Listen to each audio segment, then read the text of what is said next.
Hello everyone. 5 minute, केवल 5 minute में सीखिए कि आप मीशो के पेमेंट रिकनसाइल कैसे कर सकते हैं। नीचे दिए हुए लिंक से एक फ्री एक्सेल टेम्पलेट डाउनलोड कीजिए और आगे इस वीडियो में देखिए कि कैसे आप इस free excel payment reconciliation template से बहुत ही आसानी से और बहुत ही कम समय में आपके मीशो के सारे पेमेंट रिकनसाइल कर सकते हैं, अपना प्रॉफिट जान सकते हैं और रिटर्न को ट्रैक कर सकते हैं।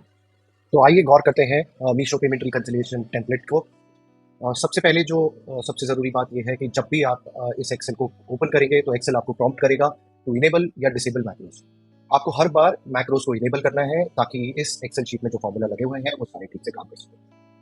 आगे बढ़ते हैं। सबसे पहले जो शीट आपको दिखती है उसका नाम इंस्ट्रक्शंस है। जो हम इस वीडियो में इस एक्सेल को डिस्कस करने वाले हैं तो वही सारे इंस्ट्रक्शंस इस इंस्ट्रक्शन शीट में भी आपको मिलते हैं, तो आप यहाँ से पढ़ के भी आसानी से इस एक्सेल टेम्पलेट को यूज़ कर सकते हैं। आगे बढ़ते हैं। सबसे पहले एंटर ऑर्डर और रिटर्न डिटेल्स की शीट है। यहाँ पर सेलर को अपने डिस्पैच किए हुए ऑर्डर्स की इन्फॉर्मेशन एंटर करनी होती है। साथ ही जो रिटर्न उसके वेयर हाउस में मिलते आते हैं उनको यहाँ पर एंटर करना होता है। ये कैसे करेंगे हम? हम आते हैं सप्लायर पैनल पे। सप्लायर पैनल में ऑर्डर्स में आप देखेंगे तो टॉप राइट कॉर्नर में डाउनलोड ऑर्डर्स डेटा है। आप इसमें कस्टम डेट सेलेक्ट करके अपना एक्सेल डाउनलोड कर सकते हैं। मैंने एक शीट जनरेट कर रखी थी, वही शीट मैं अभी डाउनलोड कर लेता हूँ। आइए देखते हैं इस शीट में क्या इन्फॉर्मेशन होती है। तो मैं ओपन कर लेता हूँ ऑर्डर्स का इन्फॉर्मेशन। तो आपके पास सब ऑर्डर नंबर है, ऑर्डर डेट है, एसक्यू क्या शिप किया था, आपका प्राइस और क्वांटिटी की इन्फॉर्मेशन। हम आते हैं टेम्पलेट पे, उसमें क्या क्या इन्फॉर्मेशन रिक्वायर्ड है। तो ऑर्डर ऑन का मतलब ये है कि उसकी ऑर्डर डेट, सब ऑर्डर नंबर, एसक्यू, क्वांटिटी, आपका प्राइस एंड सो ऑन। हम इस एक्सेल में सारे फील्ड्स एंटर करना मैंडेटरी नहीं है, केवल सब ऑर्डर नंबर डालने से भी रिकंसिलिएशन का काम पूरा हो जाता है। इस वीडियो में आपका समय कम से कम ज़ाया हो, इसलिए हम केवल सब ऑर्डर नंबर को ऑर्डर की लिस्ट में से निकाल के इस ऑर्डर डिटेल्स में एंटर कर देते हैं। अब एक और चीज़ जो आपको करनी होती है वो ये है कि जब भी रिटर्न आपको वापस मिलेगा, अब ज़ाहिर सी बात है जो भी ऑर्डर आप डिस्पैच करेंगे उन्हीं ऑर्डर आईडीज़ वापस आपको रिटर्न में भी मिलेंगे। तो जब आपके पास कोई भी रिटर्न वापस आता है तो आप यहाँ पे उस ऑर्डर आईडी को फाइंड कीजिए। फाइंड करने के बाद आप इसमें येस या नो कमेंट डालिए और किस तरह का रिटर्न है, वो आरटीओ रिटर्न है या कस्टमर रिटर्न है, उस टाइप को भी डिफाइन कर लीजिए। इससे होगा ये कि आप अपने रिटर्न्स की भी ट्रैकिंग आसानी से कर पाएंगे। जो नेक्स्ट पीस ऑफ इन्फॉर्मेशन है वो है पेमेंट डिटेल्स की। तो यहाँ पर जो आपको पेमेंट मिलता है, बैंक में सेटल होता है, उसकी इन्फॉर्मेशन आप डालते हैं। ये आप कहाँ से डाउनलोड कर सकते हैं? मीशो ने हाल ही में बल्क में सारे एक्सेल पेमेंट्स डाउनलोड करने की फैसिलिटी दी है। तो हम सप्लायर पैनल में पेमेंट्स के टैब में आते हैं, ये डाउनलोड में पेमेंट्स टू डेट। ध्यान रहे हम रिकंसिलिएशन में वही पेमेंट्स को इनकॉर्पोरेट करते हैं जो कि पेमेंट एक्चुअली में सेटल हो चुके हैं, आपके बैंक अकाउंट में आ चुके हैं। आप चाहें तो आउटस्टैंडिंग पेमेंट से भी रिकंसिलिएशन कर सकते हैं ताकि आपको आने वाले पेमेंट्स का भी पेमेंट का रिकंसिलिएशन हो जाए। पर हमारी एडवाइस यही है कि जो बैंक में सेटल हो चुका है आप उन्हीं को लीजिए। तो आप पेमेंट्स टू डेट में जाते हैं, एक कस्टम डेट रेंज डिफाइन करके यहाँ से आप अपनी पेमेंट्स की डिटेल्स डाउनलोड कर सकते हैं। मैंने ये वीडियो रिकॉर्ड करने से पहले ही एक पेमेंट्स की इन्फॉर्मेशन डाउनलोड कर रखी थी, तो मैं वो पेमेंट्स इन्फॉर्मेशन खोल लेता हूँ।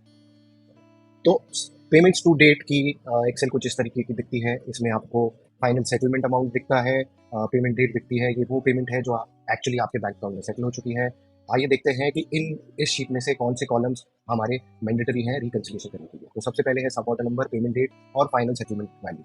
हम उस पेमेंट शीट में से सिंपली वो डेटा जो हमें रिकंसिलिएशन के लिए चाहिए कॉपी पेस्ट कर लेंगे। सबसे पहले मैंने सब ऑर्डर नंबर कॉपी पेस्ट कर लिया है। सेकंड है पेमेंट डेट और थर्ड है फाइनल सेटलमेंट अमाउंट। तो पेमेंट डेट और फाइनल सेटलमेंट अमाउंट भी मैंने कॉपी कर लिया है, यहाँ पर सारी इन्फॉर्मेशन आ रही है। अब जो रिकंसिलिएशन के लिए ज़रूरी इन्फॉर्मेशन है, आपके ऑर्डर की डिटेल्स, आपके रिटर्न की डिटेल्स और आपके पेमेंट की डिटेल्स, वो तीनों हमने इस रिकंसिलिएशन टेम्पलेट में एंटर कर दी है। चौथा जो टैब है, फाइनल टैब, वो रिकंसिलिएशन का है। जैसे ही हम इस रिकंसिलिएशन पे आते हैं, हमें यहाँ पर रिफ्रेश करना होता है ताकि जो भी हमने नए ऑर्डर आईडीज इसमें एंटर किए हैं उसका रिकंसिलिएशन बन के आ जाए। तो मैंने यहाँ पे बटन प्रेस किया, अब मेरे पास ये रिकंसिलिएशन कंप्लीट बन के आ गया है। अगर मैं स्क्रॉल डाउन करूँ तो सबके अगेंस्ट अभी तक कोई पेमेंट सेटल हुआ नहीं है, सबके अगेंस्ट जीरो पेमेंट है। जब किसी ऑर्डर आईडी के अगेंस्ट यहाँ पर पेमेंट सेटल हो जाएगा तो आप यहाँ पर उस अमाउंट को देखेंगे। जो रिटर्न हमने हाईलाइट किए थे तो वो भी यहाँ पर दिख रहे हैं। आप कर ये सकते हैं कि आपको जो रिटर्न मिल गए हैं उसमें अमूमन या तो नेगेटिव पेमेंट होगा या जीरो पेमेंट होगा। जिसमें जो रिटर्न आपको नहीं मिले हैं और उसमें फिर भी नेगेटिव पेमेंट है तो वो रेड फ्लैग है। कहने का मतलब ये है कि वो रिटर्न आपको डिलीवर नहीं हुआ है, आप उस रिटर्न के बारे में पता कर सकते हैं।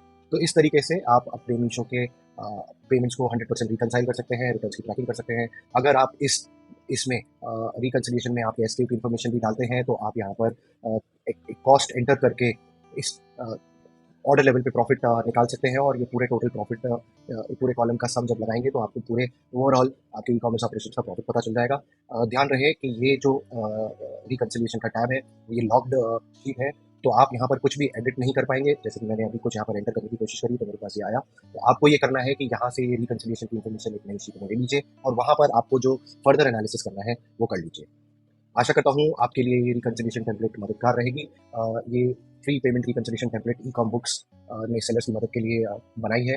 ई कॉम बुक्स एक automated payment reconciliation and return reconciliation company है, जो कि आपको जो जो इस टेम्पलेट से रिकन्सिलिएशन हो रहा है वही एक ऑटोमेटेड एक सॉफ्टवेयर के थ्रू प्रोवाइड करती है। अगर आप मैनुअली रिकन्सिलिएशन करने में किसी भी तरह की डिफिकल्टी पा रहे हैं तो आप हमसे संपर्क कर सकते हैं।